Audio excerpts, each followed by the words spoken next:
Coming up on the Daily, the car dealers making hidden commissions on loans that they brokered, and why you might be in line for compensation. Car salesmen haven't always enjoyed the best of reputations, to which you might retort, well, neither have journalists. And yeah, you'd have a point. But no one has ever paid me a hidden commission for doing this podcast. And that's sort of what the dealers were doing, earning money from the lenders providing those motor finance loans that they then offered to their customers, and not being as obvious about the commission they were earning as they might have. So there's been an intervention by the Financial Conduct Authority, the FCA, and motorists could now be in line for hundreds of pounds in compensation. We will be speaking in a bit to the industry body, the Finance and Leasing Association, who say the compensation is being set too high.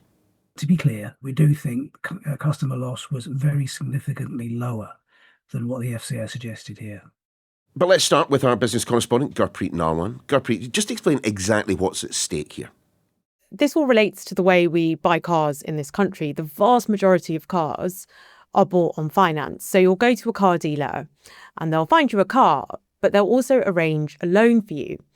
And you pay that back each month, plus a bit of interest. So what has been the problem with that? That sounds pretty much like the way I bought my last car, in fact. Yeah, it all seems pretty straightforward enough. But the problem is that many of these car dealers were also receiving commissions behind the scenes from the lenders, so the banks, in order to sell their loans, without telling the customers. And it's this lack of transparency that's now become a problem.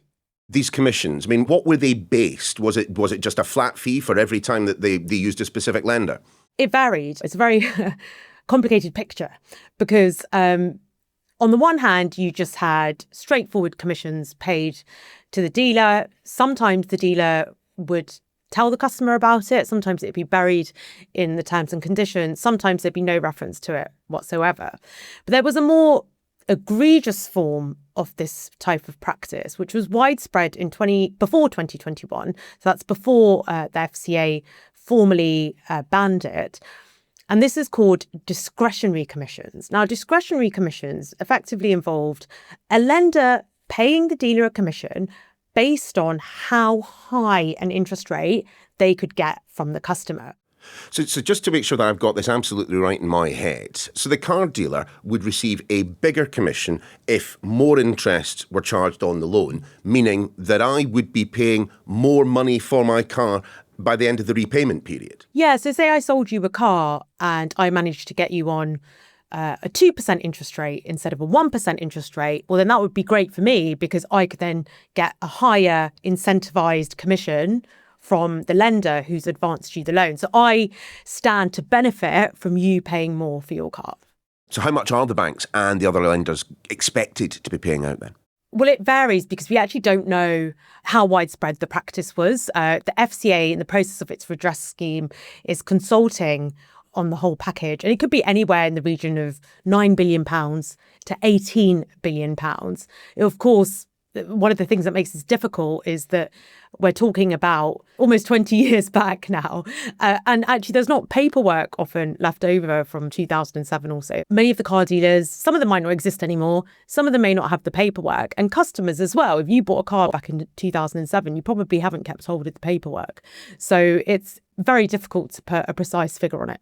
Now, I know I'm the other side of a particularly rough weekend, Gurpreet, but I do distinctly remember at the tail end of last week, wasn't the Supreme Court asked about this? And the Supreme Court was ruling not in favour of those purchasing the cars, but those on the other end of the transaction. It's slightly different, actually. The Supreme Court wasn't looking at these discretionary commissions that we were talking about. It was looking at the whole industry in general and was looking at all hidden commissions. And what the Supreme Court was deciding was whether any form of hidden commission was an illegal payment. Did the dealers owe customers loyalty?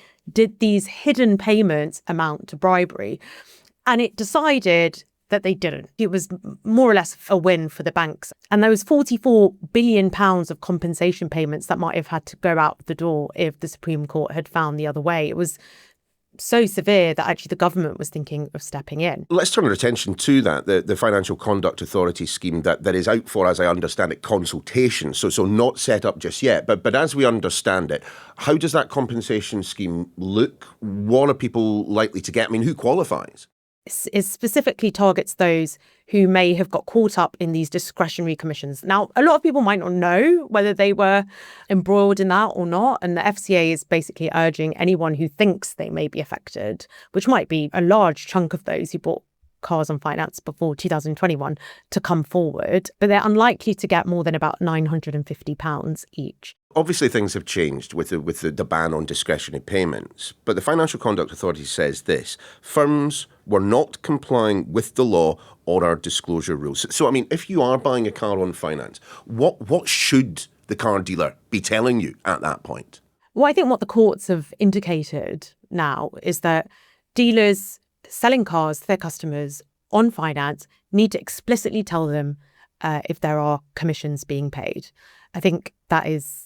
And I think even though the Supreme Court found in favour of the banks, I don't think they're going to take any chances now, dealers, with these hidden commissions, because in the end, it's just probably not worth it for them. So if someone has bought a car between 2007 and 2021 in this manner, what do they need to do? I'm asking for a friend here. You should be able to apply directly through the FCA. And one thing they've pointed out is they're sort of urging people to go direct. You will have seen a proliferation of law firms and claims management companies. You might have been targeted on Instagram or on Facebook.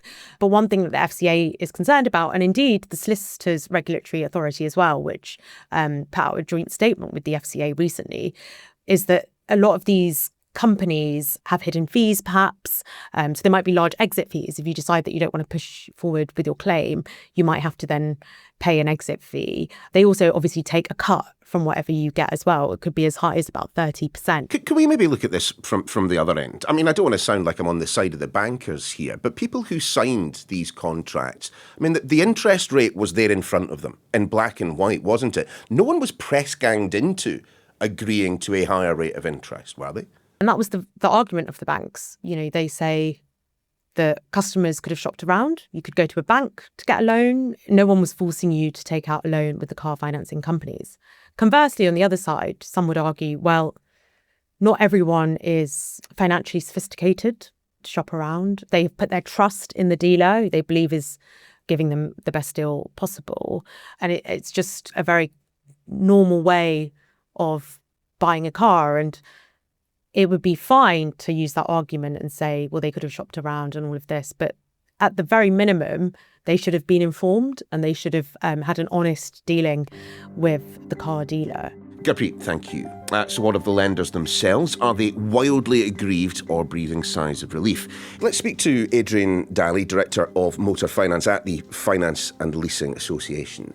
Good to have you with us, Adrian. Look, first and foremost, your response to that which we've heard from the Financial Conduct Authority. Do you guys accept their decision in this? Not at this stage. Essentially, what the FCA have suggested is a certain amount of compensation, but that very significantly exceeds what we had previously thought to be an estimation of potential customer loss. So at the end of the day, this is the start of the FCA's work, not the end of it. They will be consulting in detail on what they eventually propose, probably in October, and finalise it in December. So we look forward to seeing the detail in due course, in particular, what are their workings. But to be clear, we do think customer loss was very significantly lower than what the FCA suggested here. Of course, compensation is not simply to make sure that customers are not out of pocket. There is a punitive element to this as well, isn't there? We don't think so. It's a question of loss. If a breach of a rule has caused loss, then that loss should be recompensed with appropriate interest, of course, if it's a long time ago. But these are practices that were a very long time ago, up to 20 years ago. They're not practices that exist now or have done for many years. But ultimately, we do have to get to the bottom of what happened, who was affected. So Adrian, am I right to think then that yours will be, how do I characterise this, a robust engagement with the consultation process that is going on right now? All parties should engage robustly in this process because This is a public consultation from a statutory regulator, so firms and consumers will have their say and can bring the evidence towards the FCA if they think what is proposed is fair or not. Why on earth was the industry then paying these discretionary payments to car dealerships, in essence, for brokering these loans in the first place? And why was the customer not made aware of them? First of all, on the second point, these were not secret payments. The existence of commission was always public, and information about those commission arrangements were always available. So they were never secret. But why should there have been discretionary commission arrangements? That's a different question. DCAs, as they're given in short, have been banned, but it doesn't mean to say that every DCA in the past was harmful. Indeed, the majority were beneficial, because ultimately, when you or I go into a car dealership to buy a car, you're concerned about three things typically. One is the price of the car you're trading in, second, the price of the car you're buying, and third, the price of the finance. Now, ultimately, it's a negotiation in a dealership, and ultimately the car dealer, if they want to sell that car, have got to basically make the numbers fit to what we're prepared to pay. And that means, yes, of course, dealers have discretion on the price of the trade-in, and they've got discretion on the price of the car that you're buying. And they used to have discretion on the cost of the finance, basically to bring that price down to match your budget. Now, obviously, what goes down could go up, but the vast majority of occasions, the finance price went down to benefit the customer. However, we always felt that it's a more transparent market if the price of the finance is fixed. And that's the position that the industry moved to. I mean, the key word there is transparent in your answer, isn't it? Because, of course, the one aspect of the Court of Appeal decision that the Supreme Court upheld, just the other side of the weekend, was the case where the man was expected to read an incredibly long contract just to discover the size of the fee that was being paid out. And more than that, isn't it the case that the reason the FCA is going hell for leather in terms of compensation is because of the size of those fees? I mean, one guy was paying 25% commission to the garage on a car that cost $6,000. Yes, and there was a case, one of the cases, where unfairness was established. But the major part of the Supreme Court judgment on Friday was about what's the nature of the relationship between a dealer and a finance company and a customer. And ultimately, it came to the very obvious conclusion that ultimately all those three parties act in their own self-interest. The customer wants a good deal. If they don't get a good deal, they walk away.